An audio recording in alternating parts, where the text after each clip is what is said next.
going to be in focus, am I? I don't know where it's focusing. Okay, so you might have noticed that this setup has changed a little bit. I'm looking over here because I have my phone connected to the camera so I can see myself. The problem with the front-facing camera, I just spat everywhere. The problem with the front-facing camera is I'm human and I get distracted by myself. By the way, I have hand cream on my hand. I don't know if you're wondering about that. If you're watching on YouTube, you can see that this looks a little bit different. I thought I would switch things up because, as you know, or maybe not know, maybe have not noticed, I have not published, posted, worked on an unplanned podcast episode in over a month. That was way too much hand cream, but I didn't want that blob just sitting there in my hand. Okay, so I just want to give you some backstory first. I know this is super casual compared to the previous episodes, but there is a reason for it. So it kind of revolves around the topic that I wanted to talk about today. And that is, as you know from the title, building a sustainable, successful business. I actually haven't decided on the topic yet. I'm working on it on the fly.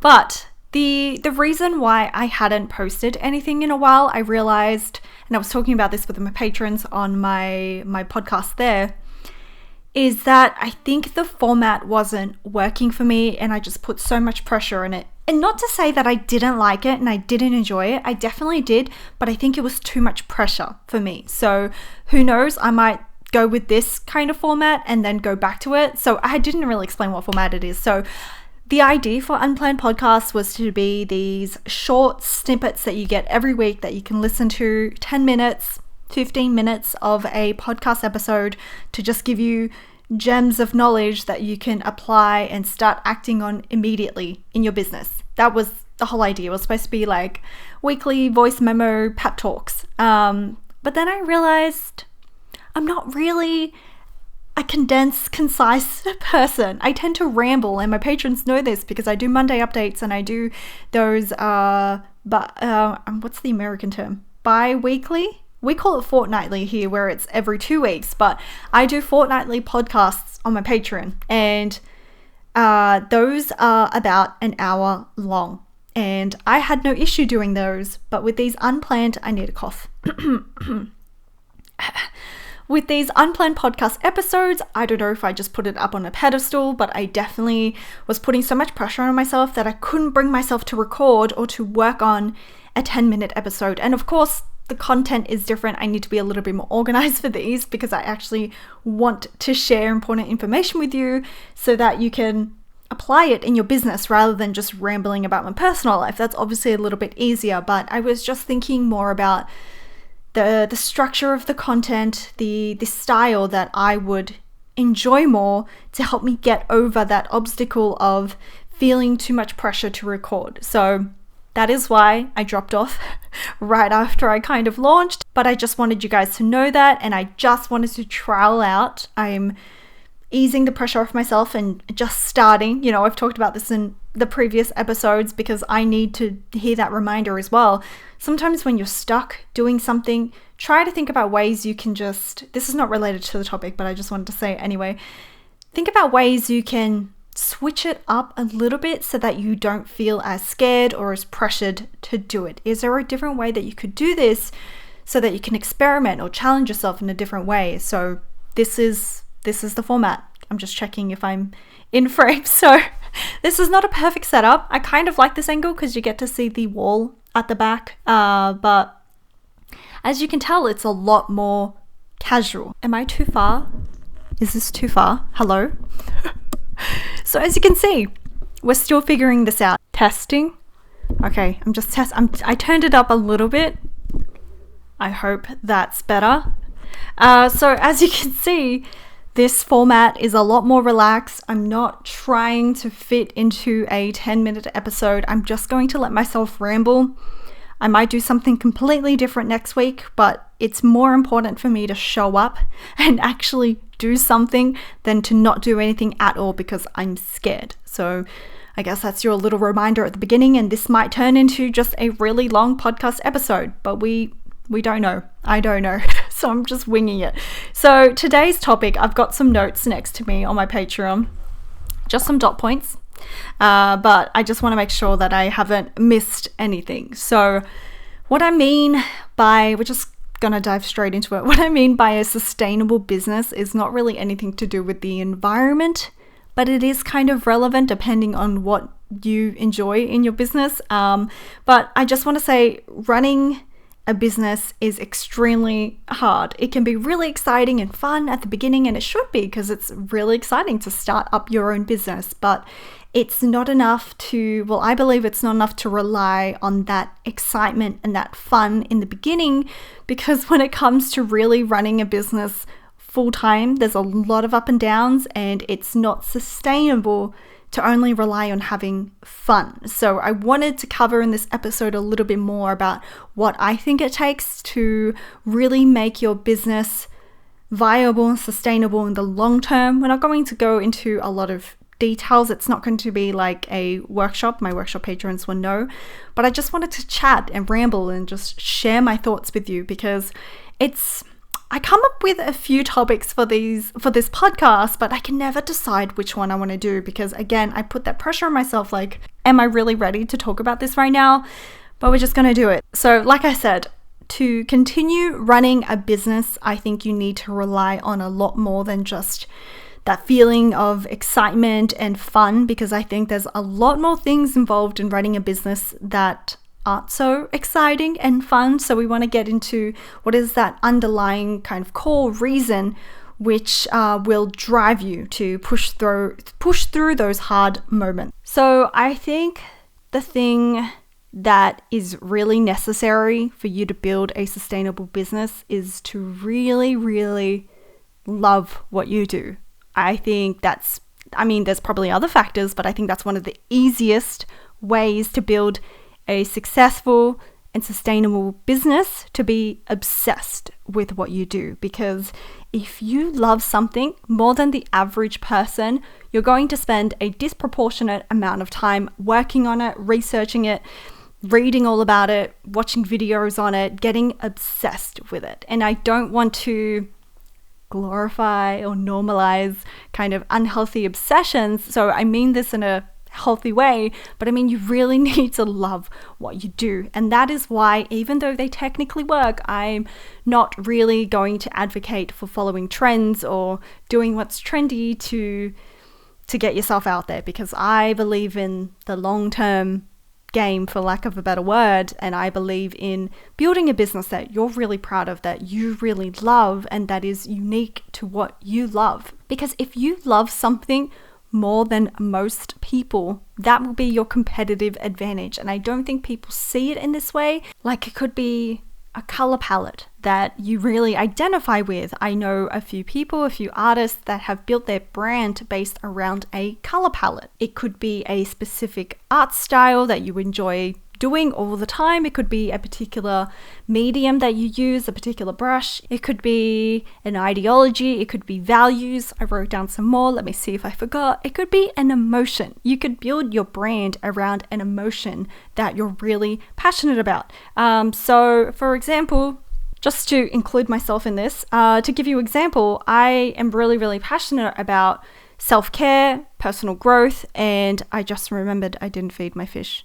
I'm so sorry, Jasper, but I will feed you after recording this. So the things that I'm really passionate about and I really love and probably spend more than average amount of time consuming content around this is minimalism, self-care, personal growth, being mindful, slow living, all of those things. And kind of indirectly as a result, I really like soft, neutral, but deep, earthy colors as well, that is grounding and relaxing at the same time. So I didn't just sit there and think of my brand. This is turning into a branding episode a little bit. This topic kind of covers a whole bunch of things related to business, so we're not going very deep into it. But like I said, I didn't just sit there and decide what I wanted my brand to be, what products I wanted to have. It's not something you can just Maybe you can, but it's not something I just sat there and thought about. I really went with my gut feeling of what do I really love and what would I love to see in my store? What would I really love to work on? What makes me excited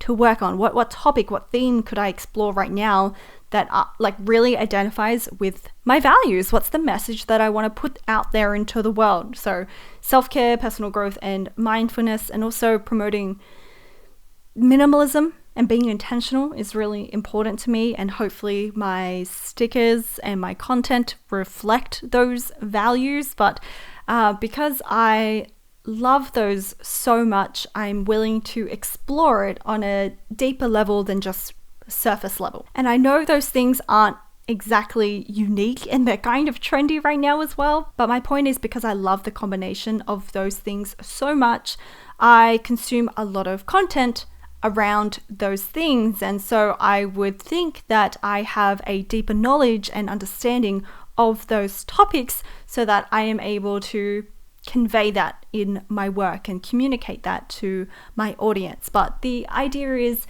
even though there are particular things that are really trendy right now that I maybe could be doing for my business, or maybe I should be doing because it's better for my business, I'm going to get so much more customers, I feel like I would burn out if I took that path. If I pursued something that I wasn't really passionate about, I feel like I wouldn't last as long creatively, because that deep spark, that passion, that burn is not there. So I don't say all this to make you feel bad if you don't know what you love yet, but I just wanted to promote, to remind you guys that that's what will set you apart. If you love something, a combination of things more than the average person, I think you should really lean into that, because I think that is part of your strength. I don't think people see what you like as part of your strength, but if you think about it, if you really like something, you're probably watching a ton of videos about it. You're probably reading all about it. You're probably following other content creators in that industry or that niche. So you're totally consumed in that world. And so you know about that interest or that hobby much more than other people. And another reason why it's really beneficial and a huge advantage to focus and narrow in on what you like, double down on that, is because you don't have to worry about what's trendy. You don't have to concern yourself about what other people are doing, because you're focusing on the thing that you enjoy doing most, and you get deeper and deeper into that knowledge. And that's not to say that you shouldn't branch out and try other things, but it's just bringing the focus and the intention back onto what you like and listening to yourself, and not to get too caught up in what other people are doing, basically. So if you don't know what you love to do yet, that is totally fine. I think that's actually more common than not. I think a lot of people need to spend a lot of time experimenting and figuring out what they want before they, really, I just don't think we should wait for that aha moment. I don't think it comes to you like that. And I think we should be, well, hopefully I can do this as well, we should be normalizing the process of a slow growth over time.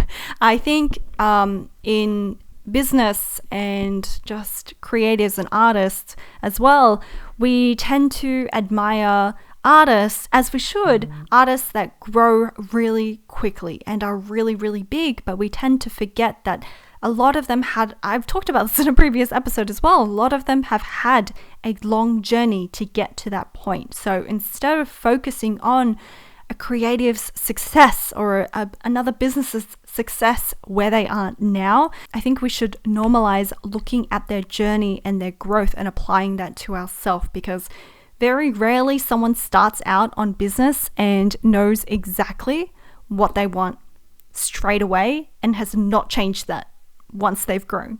So my point is, you don't always know straight away. You can't, like I said, think about it. You can't just decide, this is what I want my business to be, this is how it's going to grow, and this is the art style I'm going to have. You need to allow for room to play and experiment and to figure that out, because sometimes you need to go through that process of self-exploration before you really tap into how you feel and what you enjoy. Because if you haven't given yourself time to really think about that. There's no way that you're just going to sit there and decide what it is that you're passionate about. You really have to go and explore and figure that out for yourself. And sometimes, I'm not going to go into this into too much detail because I feel like it's a whole nother topic as well, but sometimes you might start on one path and that leads you down another path that you might not have thought of or even considered without starting on that first path.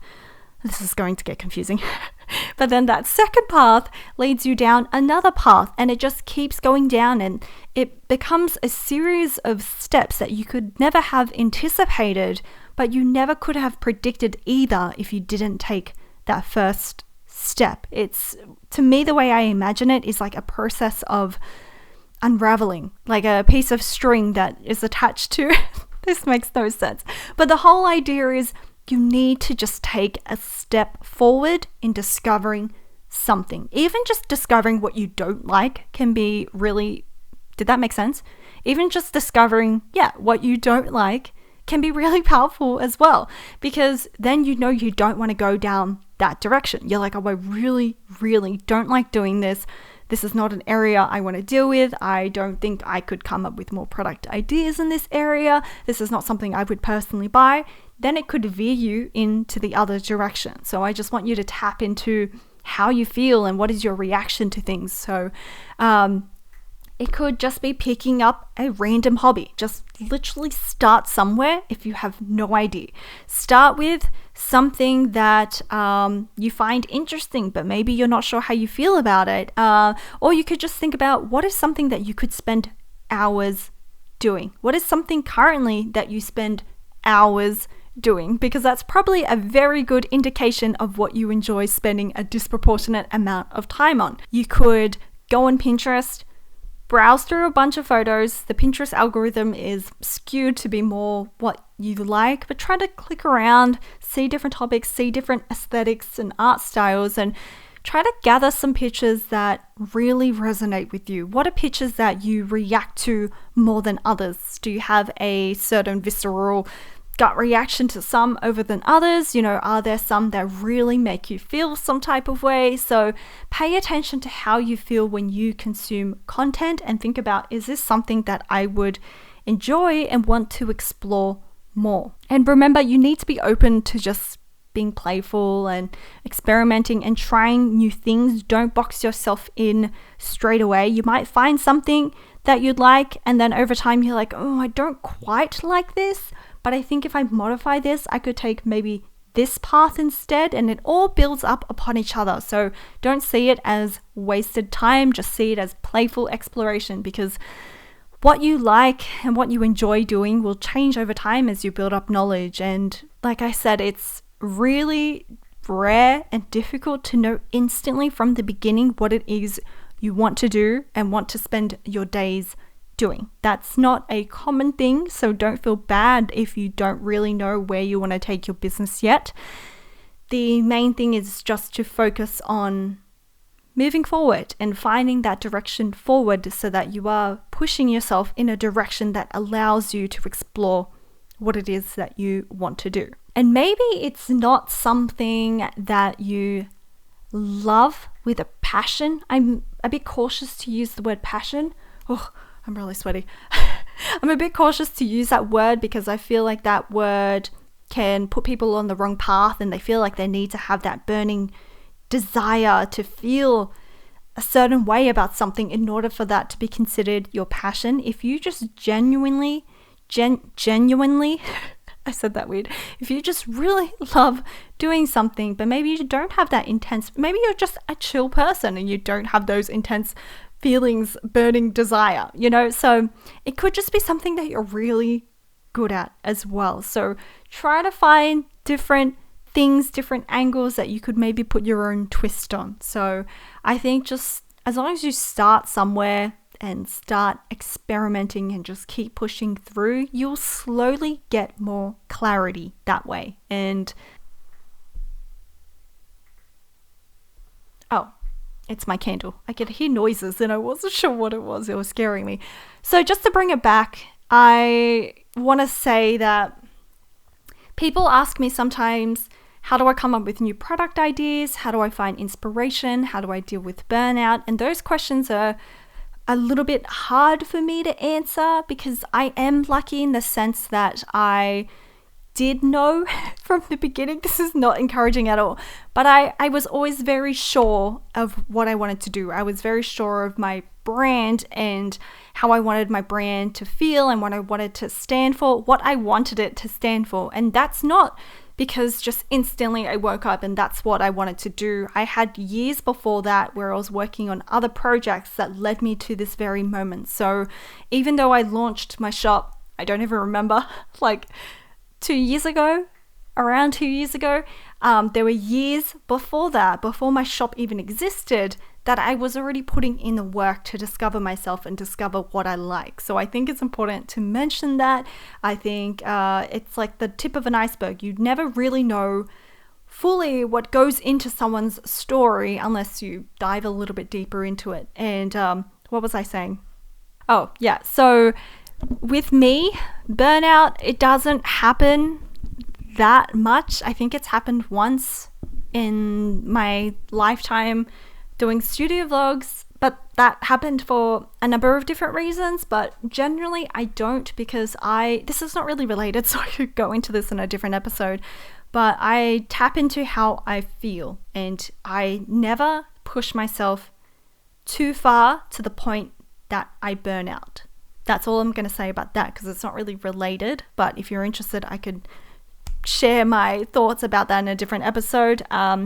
With product ideas, again, I just lean into what excites me the most, what I would personally use in my planner, what else I think would round out my product line that fits in with the whole minimal self-care, business, intentional slow living. I have a bunch of keywords to throw at you, but I think if you can double down on what it is that you're good at, what it is that you absolutely love, whatever is your strength, those things will become easier. Not saying that it's easy, but it will become a little bit clearer and a little bit easier because you start to trust your own intuition, you start to trust your own preferences and your styles, and you're not really worrying about what's trendy or what other people are doing or worrying about what you should be doing. You're focusing more on, you're just honing in on yourself and you're starting to trust your own voice a little bit more. And that is so important for everyone to do because that is your competitive advantage. You need to be able to stand out and you need to be able to do things in your own unique, creative way. Being different is not a bad thing. If you like really, really different things and you're like, oh, I feel like I don't. I was so rudely interrupted by my camera. I totally forgot that it turns off after every 30 minutes of recording. I'm not going to go into that. So before I was cut off, I had to review the footage and look at it. But I was basically talking about how if you feel like if you just feel different in your community or there's something about you that you're like, oh, I don't really fit in because there's this about me, or I like this and that's not really maybe seen in this community, or there's something about you that you like that you feel isolates you a little bit, I want you to reframe that because that's actually what makes you unique and different. And I think that's what will give you that competitive edge if you are trying to start a business or just trying to stand out from the crowd. So I think don't think of it as a bad thing to be different or to like different things, because that unique combination of traits and interests is what will set you apart. And I just wanted to mention also that the reason why loving what you do, enjoying what you do is important is you're just going to want to work on your business a lot more, and it's going to make it a lot easier to stick with doing tedious, boring admin tasks, which I kind of enjoy, in those times when it's not so fun, those behind the scenes periods where it's maybe not so glamorous to record it. And if you really believe in what you do, if you really enjoy what you do, that will help you get through those moments better because you're working towards something else. You're working towards something more that you enjoy.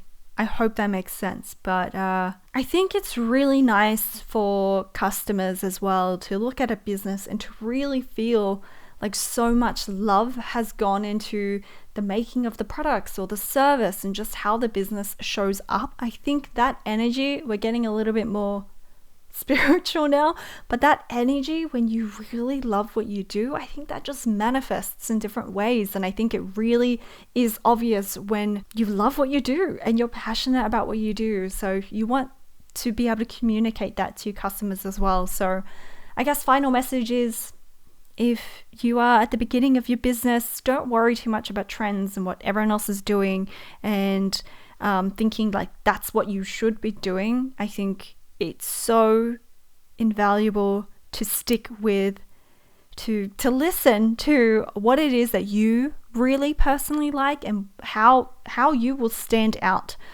from the crowd. What are you going to bring to this world that is so uniquely you? There is so much you can explore, and I know each and every one of you are so different and have so much to offer. So I don't want you to shy away from your differences, and I want you to see that as a source of competitive strength. You will then find people that, I'm rambling now, but you'll find people that are on your same wavelength, that vibe with you, that are really interested in those things too. So that's it, I guess. Don't box yourself in. Let yourself play, let yourself experiment. Don't be so hard on yourself. Let yourself discover things about yourself and listen more to yourself as well. Give it some time. It can be a slow burn. I know you see other creatives which is amazing for them. We should be celebrating them. Again, another topic. Don't let that make you feel bad about yourself, because I'm going into so many topics. Someone else's success does not affect yours. If someone else is succeeding, no, I'm not going to go into this because I'm really passionate about that as well. So I will talk about that in the next podcast episode. I've already decided, as of this moment, it's going to be community over competition. So I wish you, this is going to be every 2 weeks or once a month. I haven't decided yet. Let's start with once a month because that's a lot less pressure for me. And if I decide to do it every 2 weeks, then even better. Bonus for you, bonus for me, I hope. But I hope you enjoyed this episode. I wish you have that's a weird thing to say. I don't think I've ever said that. I wish you have a lovely week. I wish you have a lovely month. And whatever form you're listening to this in, I think you guys watch videos more. Thank you for being here. Thank you for letting me ramble. Even if you're watching this as a video, no. I was going to say, if you're listening to this as a podcast and you're feeling a little bit FOMO, fear of missing out because you're not watching the video, I promise you're not missing much. I promise you're not missing much except for my really exaggerated expressions and hand gestures. So I'm glad some of you prefer I don't know what I'm talking about. Okay, goodbye. Thanks for listening, and I'll see you in the next episode. Bye.